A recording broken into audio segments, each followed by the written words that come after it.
Morning to everybody. अपना topic जो है वो मॉडल चल रहा है।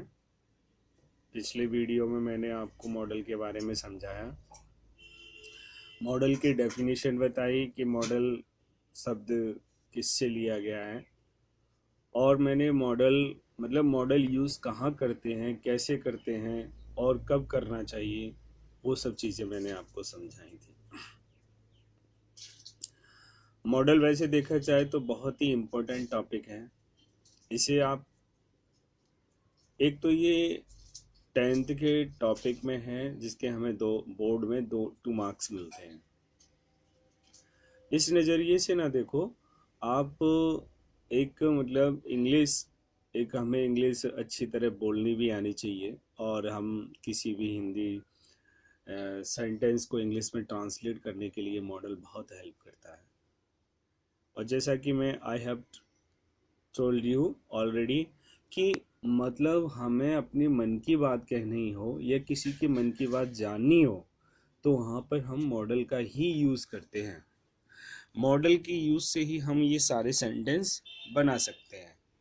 तो इसके लिए ये बहुत ही आवश्यक है कि मॉडल किस तरीके से यूज़ किया जाता है। पिछली वीडियो में मैंने आपको कैन और कुड के बारे में समझाया था कि कैन का यूज़ कहाँ करते हैं। 4 मैंने पॉइंट बताए थे आपको कि कैन का यूज़ हम mind power, body power, time power और मनी पावर के लिए करते हैं।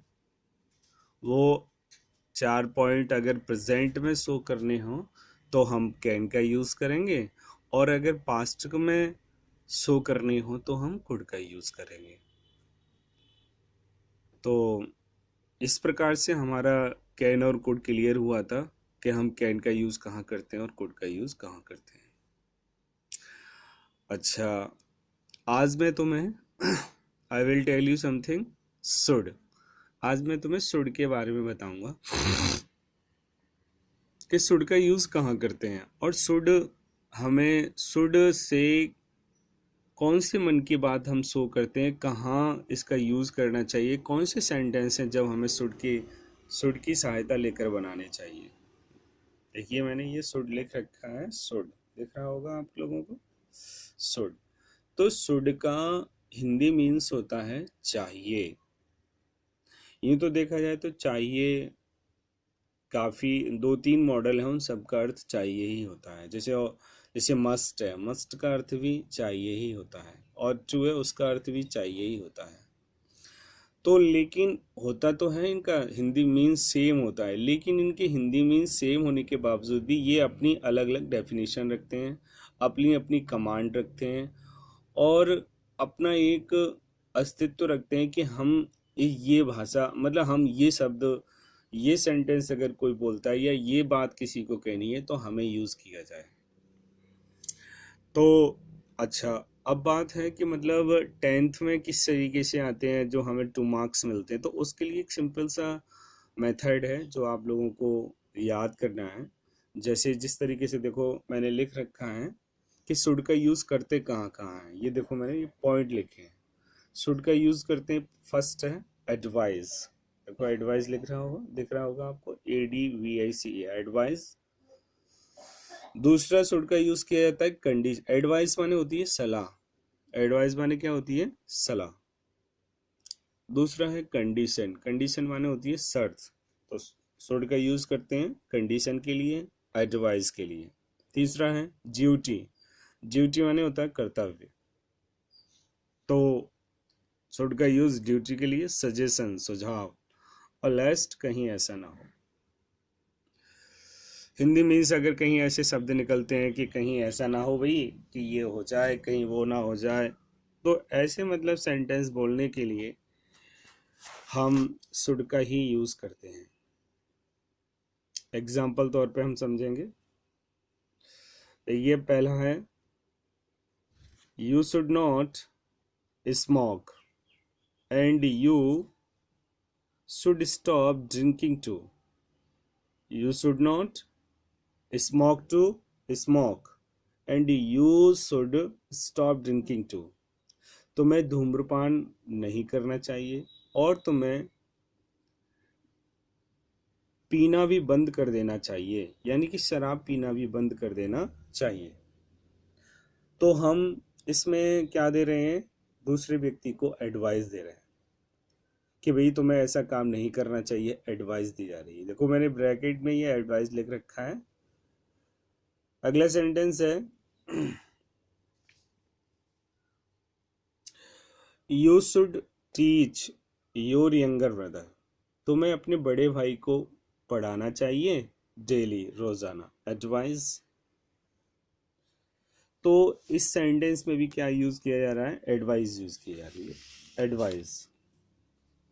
अगला है we should help the poor and needy, we should help the poor and needy, हमें गरीब और ज़रूरतमंद लोगों की मदद करनी चाहिए।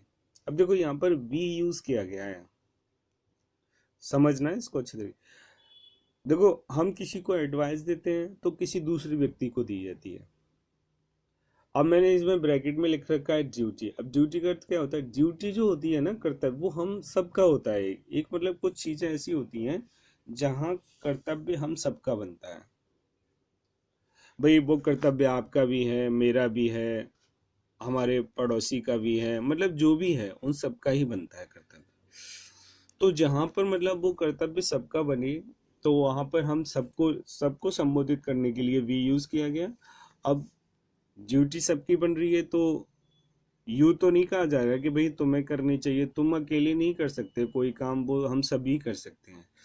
तो हेल्प जो है ना, वो गरीब लोगों की मदद करना और ज़रूरतमंदों की मदद करना हम सबका कर्तव्य बनता है। तो वहाँ पर हम वी यूज़ किया, और कर्तव्य के लिए, ड्यूटी के लिए हमने क्या यूज़ करते हैं, शुड यूज़ करते हैं, जो कि मैं तुम्हें पहले बता चुका हूँ। तो ये सेंटेंस बनेगा we should help the poor and needy, हमें गरीब और ज़रूरतमंद लोगों की मदद करनी चाहिए। ध्यान रखना कि मतलब एडवाइस यू को दी जाती है और वी ड्यूटी शो करता है। अगला सेंटेंस है वी शुड नॉट लाई, हमें झूठ नहीं बोलना चाहिए, और ये बाध्यता है, ऑब्लिगेशन। ऑब्लिगेशन माने क्या होती है, बाध्यता। I should be at work now, I should be at work now, मुझे अब कार्य पर होना चाहिए। अब देखो इसमें क्या है ना, इसमें बी आया है, शुड बी। जैसे अभी तो मैं आपको केवल ये, जैसे मैंने ब्रैकेट में लिख रखा है, ये भी ड्यूटी है, तो ड्यूटी जहाँ आए, ये 4 पॉइंट जो हमने लिख रखे हैं, अगर ये शब्द कहीं पर शो होते हैं ना, 4-5 शब्द हैं ये, तो वहाँ पर हमें शुड का यूज़ करना है। अब देखो ये इसमें एक प्रॉब्लम है कि मतलब जैसे हमने अभी केवल शुड शुड यूज़ किया था, लेकिन इसमें आया है शुड बी। तो ये मैं तुम्हें हिंदी सेंटेंस जब समझाऊंगा कि हिंदी सेंटेंस किस प्रकार से, तो कहाँ पर हम शुड यूज़ करते हैं, कहाँ पर शुड बी यूज़ करते हैं, और शुड हैव और यूज़ किया जाता है कि कहाँ पर शुड हैव यूज़ करते हैं। तो वो मैं तुम्हें जब इसका अलग से एक टॉपिक लूँगा तब उसको समझाऊंगा कि कहाँ पर हम शुड यूज़ करते हैं, कहाँ पर शुड बी यूज़ करते हैं, और कहाँ पर शुड हैव यूज़ कर सकते हैं। फिलहाल हम ये देखते हैं, और हो सकता है तो मैं अभी इसी वीडियो में हल्का समझाऊंगा। अगला सेंटेंस है वर्क हार्ड, कठिन परिश्रम करो, वर्क हार्ड, कठिन परिश्रम करो, लेस्ट यू शुड फेल, कहीं ऐसा ना हो कि तुम फेल हो जाओ। तो सीधा सीधा लेस्ट दे रखा है तो हमें शुड यूज करना है, तो इस पे तो कोई प्रॉब्लम नहीं है। नेक्स्ट है वॉक केयरफुली, सावधानी पूर्वक चलो, लेस्ट कहीं ऐसा ना हो यू शुड फॉल, कि तुम गिर जाओ। तो देखो इसमें सारे सेंटेंस हम अच्छी तरीके से समझ सकते हैं कि कहाँ पर हमने शुड का यूज़ करते हैं। मोस्टली अगर देखा जाए तो शुड का यूज़ केवल एडवाइस के लिए करते हैं अधिकतर, मोस्टली। वैसे तो इन सब के लिए ड्यूटी और एडवाइस सबसे ज़्यादा यूज़ किया जाता है शुड, जो एक बोलचाल की भाषा में, स्पोकन में तो शुड यूज़ करते हैं। और अगर हम रिटेन में देखा जाए और अपने 10th के टॉपिक के अकॉर्डिंग देखें, तो हम शुड का यूज़ इन 4-5 पॉइंट्स के लिए करते हैं, जिसमें फर्स्ट है advice, condition, duty, suggestion and last. तो आपको ये पांचों पॉइंट याद रखने हैं कि हमें शुड का यूज़ कहाँ करते हैं, कौन से उन मतलब तो वो पॉइंट्स हैं जहाँ पर हमें शुड यूज़ करना चाहिए। नेक्स्ट, अब बात आ रही थी कि भाई ये शुड कहाँ यूज़ किया जाता है और शुड बी यूज़ कहाँ किया जाता है और शुड हैव यूज़ कहाँ किया जाता है। देखिए मैंने ये 3 एग्जाम्पल लिख रखे हैं। पहला है you should go to school, तुम्हें स्कूल जाना चाहिए, समझना, तुम्हें स्कूल जाना चाहिए। दूसरा सेंटेंस है you should be a doctor, तुम्हें एक डॉक्टर होना चाहिए। और तीसरा सेंटेंस है you should have gone there, तुम्हें वहां चला जाना चाहिए था। आपने देखा तीनों सेंटेंस का हिंदी जो अर्थ निकल रहा था वो डिफरेंट था, अलग था तीनों का। अब देखिए शुड का अर्थ तो केवल होता है चाहिए, जो देखो मैंने यहाँ लिख रखा है, शुड का अर्थ होता है केवल चाहिए। शुड बी का अर्थ तो होता है वो होता है होना, शुड बी का अर्थ होता है होना। जब हम किसी हिंदी सेंटेंस में होना शब्द यूज करें, मतलब किसी में ऐसा लगे कि ये होना होना शब्द आए, तो वहां पर हम शुड बी का यूज करते हैं। और अगर वही चाहिए पास्ट में यूज किया जाए, पास्ट में, कि उसे वहां जाना चाहिए था, या तुम्हें ये करना चाहिए था, या तुम्हें पढ़ना चाहिए था, तुम्हें मेरे साथ चलना चाहिए था, तो ऐसी मतलब पास्ट में, मतलब एडवाइस, जैसे एडवाइस है और हम पास्ट में कहें कोई चीज, तो वहां पर हम शुड हैव यूज करते हैं। और शुड हैव के साथ हमेशा वर्ब की थर्ड फॉर्म आती है। शुड बी के साथ, बी तो पहले से ही ऑलरेडी वर्ब है, तो बी के साथ कुछ नहीं, बस केवल नाउन आएगा और बी शब्द आएगा। और शुड के साथ ओनली वर्ब की फर्स्ट फॉर्म यूज करते हैं। तो शुड हैव के साथ वर्ब की थर्ड, और शुड के साथ केवल वर्ब की फर्स्ट फॉर्म यूज करेंगे। मुझे आशा है आप लोगों के समझ में आया होगा। Thank you.